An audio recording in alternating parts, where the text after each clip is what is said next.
Hi guys, good morning. Welcome to my channel. आप लोग देख रहे हैं डाइट पूसा समस्तीपुर का सुंदर सा दृश्य का नज़ारा। इस वीडियो को अंतिम तक जरूर देखिएगा। आज हमारे कॉलेज में संत कबीरदास की जयंती मनाई गई है, जिनका जन्म 1398 ईस्वी में लहरतारा ताल काशी में हुआ था। आज हमारे डाइट के प्रचार महोदय सामाजिक एवं वैज्ञानिक दृष्टिकोण से संत कबीरदास की जीवनी पर प्रकाश डालेंगे। इस वीडियो को अंतिम तक देखते रहिएगा। अगर यह वीडियो आप लोगों को फ्रेश नहीं दिखाई देता हो तो इसका क्वालिटी बढ़ाकर कम से कम 360 पर ज़रूर देखिएगा, बिल्कुल फ्रेश दिखाई देगा। इस वीडियो को अंतिम तक देखते रहिएगा। बहुत जल्द हमारे डाइट के प्रचार महोदय आप लोग सामने प्रस्थान करेंगे। उनके लेक्चर को बिल्कुल ध्यान एकत्रित कर ज़रूर देखिएगा और सुनिएगा। इस वीडियो को अंतिम तक ज़रूर देखिएगा। ये सुंदर सा दृश्य का नज़ारा। सम्मानित संस्थान के साथी, सभी व्याख्यातागण और संस्थान के प्रशिक्षु, आज दीप्यमान नक्षत्र संत कबीर की जयंती आदर पूर्वक मनाने के लिए यहाँ पर एकत्रित हैं और संत कबीर के पूर्ण वैचारिकी पर आज विमर्श करने के लिए निर्धारित जो हमारा टॉपिक है संत कबीर की वैज्ञानिक दृष्टि, इस पर हम लोग अपनी बात रखने का प्रयास कर रहे हैं। संत कबीर केवल संत नहीं थे, बल्कि एक बहुत बड़े समाज सुधारक थे, मानव जाति के उद्धारकर्ता भी थे। दर्शन के क्षेत्र में जो स्थान बुद्ध को प्राप्त है, राजनीति के क्षेत्र में जो स्थान अशोक को प्राप्त है, वही स्थान साहित्य के क्षेत्र में संत कबीर को मिला।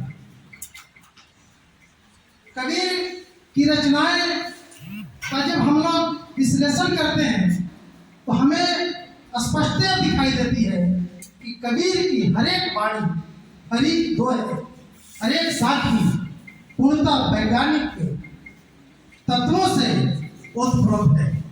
वैज्ञानिक का मतलब है जिसे हम तर्क की कसौटी पर कस सके, जिसका प्रयोग और परीक्षण कर सके। और कबीर की हर एक वाणी को, कबीर के हर एक साहित्य को आज के परिवेश में भी विज्ञान और तर्क की कसौटी पर कसा जा सकता है, प्रयोग और परीक्षण किया जा सकता है, चाहे उनके शब्द धर्म से संबंधित रहे हो या समाज के किसी अन्य पहलुओं से। और यही कारण है कि हमारे संविधान निर्माता बाबा साहब ने भी अपने गुरुओं की जब चर्चा की है तो उसमें उन्होंने महात्मा बुद्ध और आधुनिक काल के ज्योतिबा फुले के साथ ही कबीर को भी अपने गुरुओं, अपने 3 गुरुओं में स्थान दिया है, जो कबीर की महत्ता को व्याख्यायित करता है। जिस प्रकार बुद्ध ने अपने राजपाट का त्याग किया, जिस प्रकार अशोक ने अपनी प्रजा के कल्याण के लिए अपने सुख चैन का परित्याग किया, उसी प्रकार कबीर ने भी जन चेतना के प्रसार के लिए अपना सर्वस्व त्याग किया। और इसीलिए कबीर कहते हैं कि हमारे साथ वही चलो जो घर में अपने आग लगाने को तत्पर हो। तो ये चीजें बताती है कि कबीर जन चेतना के कितने बड़े पैरोकार हैं और समाज कल्याण के लिए उनका व्यक्तिगत हित भी कोई मायने नहीं रखता। संत कबीर आम जन के कवि थे। उनकी जब हम रचनाएं देखते हैं तो उसमें अभिजात वर्गीय शब्दों की बहुत कम समावेश हम पाते हैं। उनकी जितनी भी शाखें हैं, साखी है, दोहे हैं, जितने भी उनकी रचनाएं हैं, उन सभी का आप विश्लेषण करेंगे तो 2% से भी कम उसमें संस्कृत शब्दों का आप समावेश पाएंगे। उनकी सभी रचनाएं पूर्णतः लोक शब्दों पर आधारित रही हैं। लोगों के दुख दर्दों को उन्होंने अपनी रचनाओं के माध्यम से व्यक्त किया है। तो इस प्रकार संत कबीर सदैव अवैज्ञानिक, अतार्किक और रूढ़िवादी परंपराओं के सदैव विरोधी रहे हैं और इसी कारण संत कबीर की दोहे को या उनके संदर्भ उनको अप्रासंगिक बनाने के लिए उनके संदर्भ में उक्तियां बाद में गढ़ी गई कि संत कबीर की उल्टी बाड़ी, आंगन सूखा घर में पानी, या कंबल बरसे भीगे पानी। ये चीजें बताती है कि प्रतिक्रियावादियों को कबीर कभी सहन नहीं हो रहे हैं, भले कबीर की उक्तियां कितनी भी प्रासंगिक हो, वैज्ञानिक हो। कबीर अग्निपक्षी थे। कबीर दास की उल्टी बाणी कह करके या कबीर के संदर्भ में बहुत सारी मनगढ़ंत किंवदंतियां गढ़ कर कबीर को नष्ट करने का प्रयास किया गया, उनकी ख्याति को धूमिल करने का प्रयास किया गया। लेकिन कबीर अग्निपंथी से पंछी थे, अपनी ही राख से पुनः जिंदा हो जाने वाले पंछी थे। और यही कारण रहा कि जिसने कबीर को उपेक्षित करने का प्रयास किया, खारिज करने का प्रयास किया, वो स्वयं अपने आप खारिज होते गया। कबीर ने बहुत सी रूढ़िवादी परंपराओं को खारिज किया, लेकिन कबीर की जो पंक्तियां हैं, कबीर के जो दोहे हैं, कबीर की जो चौपाइयां हैं, उसे आज तक कोई खारिज नहीं कर सका। आज भी वो जनमानस में उसी तरह से विद्यमान है। तो कबीर का इस तरह की विद्यमानता उनकी तार्किकता की पहचान है। अपनी तार्किकता के बदौलत आज कबीर इस जगत में विराजमान है। और जब कभी तर्क या विज्ञान की बातें आती है तो निसंदेह साहित्य के क्षेत्र में खुद ब खुद कबीर हमारे सामने प्रस्तुत हो जाते हैं। कि जिस तरह से कबीर भारतीय परिवेश में अतिवादी भी नहीं थे, पूर्णतः मध्यम मार्गीय कवि थे। जिस तरह से भगवान बुद्ध मध्यम मार्ग के प्रचारक थे, उसी तरह से कबीर भी मध्यम मार्गीय थे। उन्होंने अपने दोहे में कहा है कि अति का भला न बोलना, अति का न चुप, अति का भला न बरसना, अति का भला न धूप। यानी कि अति कहीं पर भी स्वीकार्य नहीं है। और ये चीजें बताती हैं कि हमें मध्यम मार्ग पर चलने का प्रयास करना चाहिए। कबीर की प्रसिद्धि को भुलाने के लिए उन्हें उनके संदर्भ में भिन्न तरह की उक्तियां गढ़ी गई। जैसे आप नेट वगैरह सर्च करते हैं तो ये आपको दिखता है कि कबीर हिंदू थे, कबीर फलाने के नजायज संतान थे, इस तरह से इनके आशीर्वाद से पैदा हुए थे। तो इस तरह की कुछ परंपराएं समाज में चलती है लोगों की कृतियों को नष्ट करने के लिए। जैसे बुद्धा के संदर्भ में ही आप देखेंगे तो बुद्धा को जहाँ ज्ञान प्राप्ति हुई वो ज्ञान भूमि है, लेकिन उस भूमि का नाम बाद में दे दिया गया गया, यानी गया गुजरा। गया जो शब्द है एक तरह से उस महत्ता को कम करने का प्रयास है। भगवान बुद्ध को कि ज्ञान की प्राप्ति हुई पीपल के पेड़ के नीचे, और पीपल के पेड़ पर भूत बसते हैं। इस तरह की विचारधाराएं समाज में लाई गई।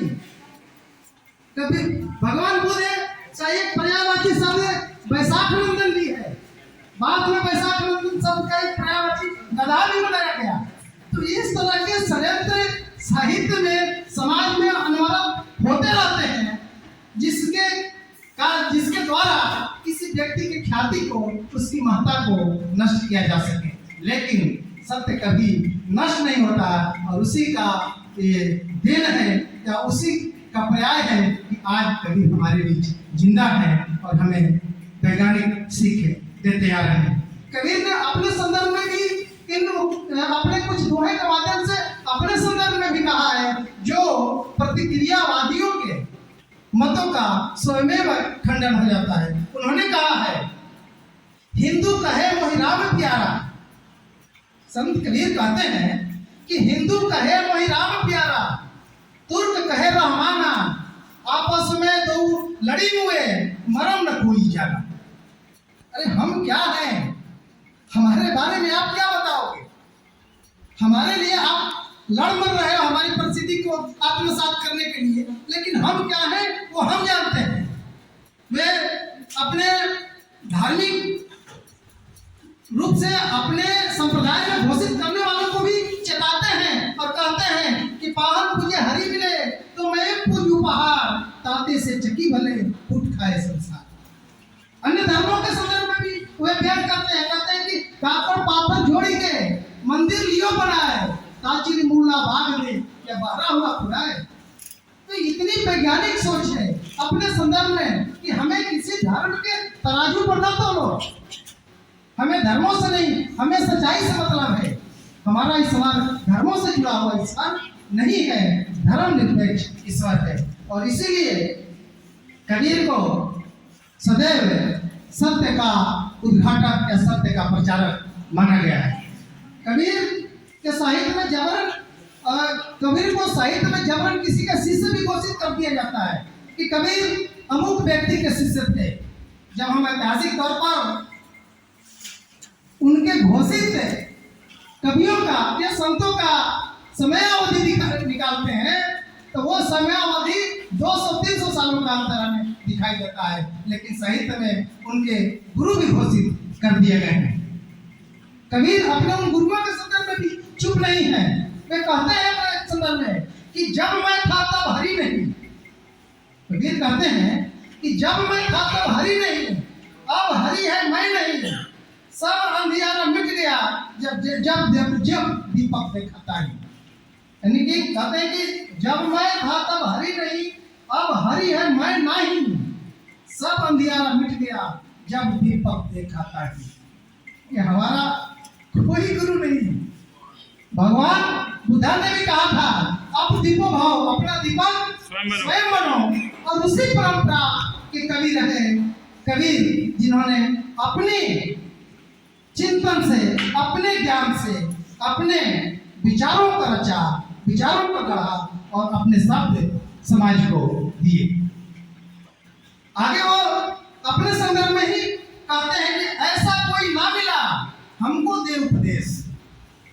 उनके बारे में कहा जाता है कि फलाने उनके गुरु थे, लेकिन कबीर क्या कहते हैं इसके संदर्भ में? वे कहते हैं ऐसा कोई ना मिला हमको दे उपदेश, भव सागर में डूबता कर गही गढ़े केस। यानी कि हमारा कोई गुरु नहीं है, हमारा गुरु चिंतन है, हमारा गुरु आत्मदीपो भव है। इस तरह से कबीर पढ़े लिखे भी नहीं थे।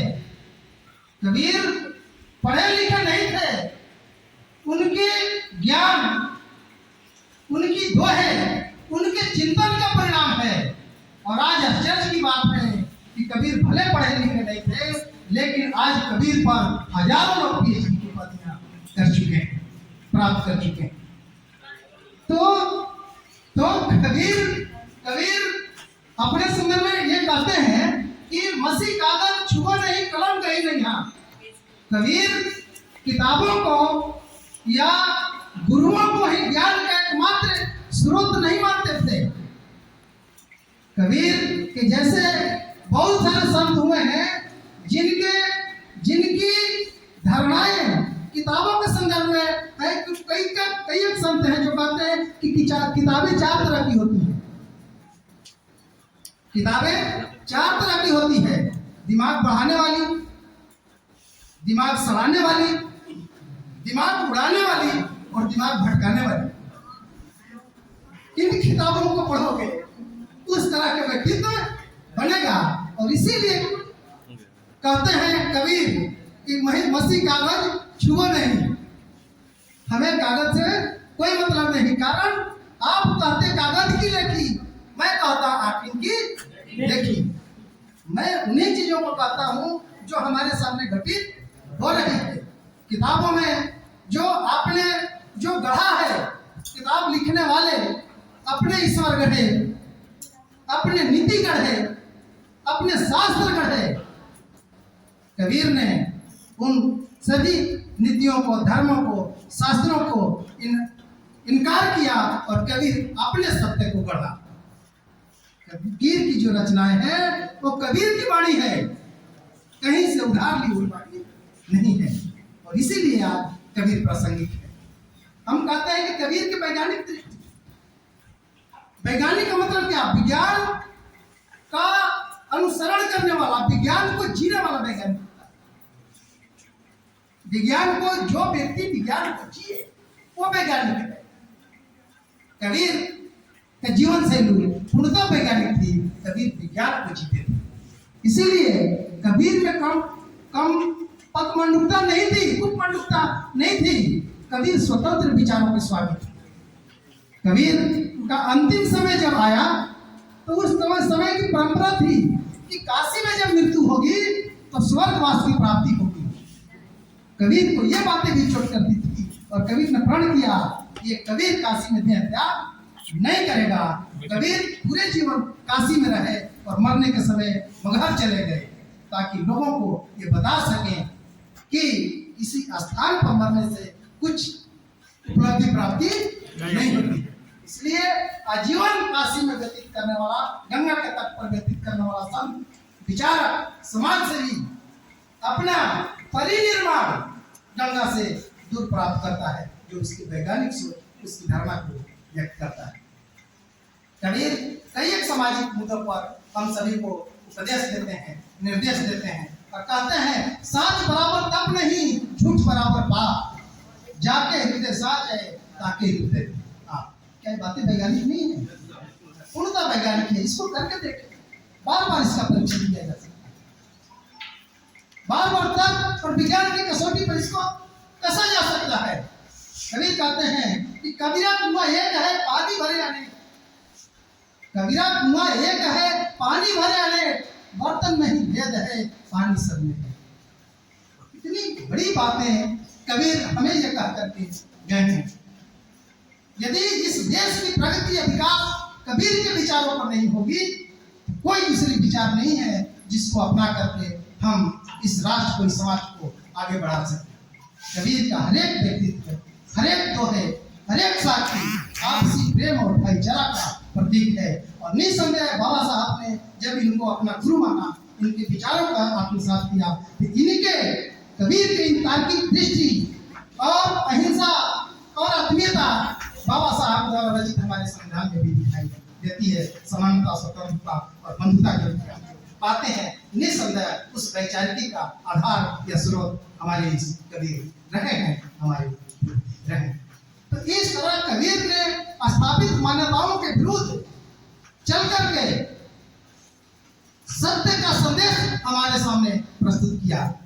हमारा फर्ज बनता है कि हम कबीर के बताए रास्ते पर, अपने पुरखों के बताए रास्ते पर चल करके हम अपने समाज का, अपने देश का, अपने राष्ट्र का भविष्य उज्ज्वल करें। जितने मात्रा में हम कबीर के संदेशों को आत्मसात करेंगे, निसंदेह हमारा राष्ट्र उतना ही तेजी से आगे बढ़ेगा। तो आज के कबीर जयंती के इस अवसर पर अपने संत, अपने पुरखे समाज सुधारक कबीर का नमन करते हुए मैं अपनी बात यहीं पर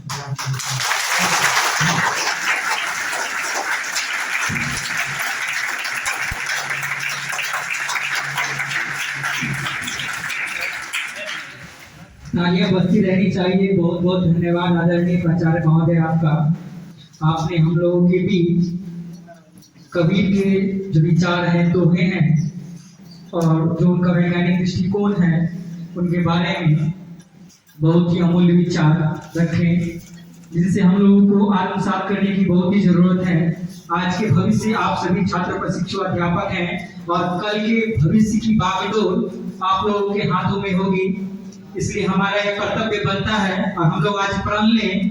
आदरणीय प्राचार्य महोदय का जैसा विचार उन्होंने अपने अमूल्य शब्दों में रखा कि दोहा, कबीर का दोहा, हर एक दोहा वैज्ञानिक दृष्टिकोण से हमें मित्र के माध्यम से अपनी सोच और अपने दोनों के माध्यम से हमें वैज्ञानिक दृष्टिकोण प्रदान करने का कोशिश किए हैं।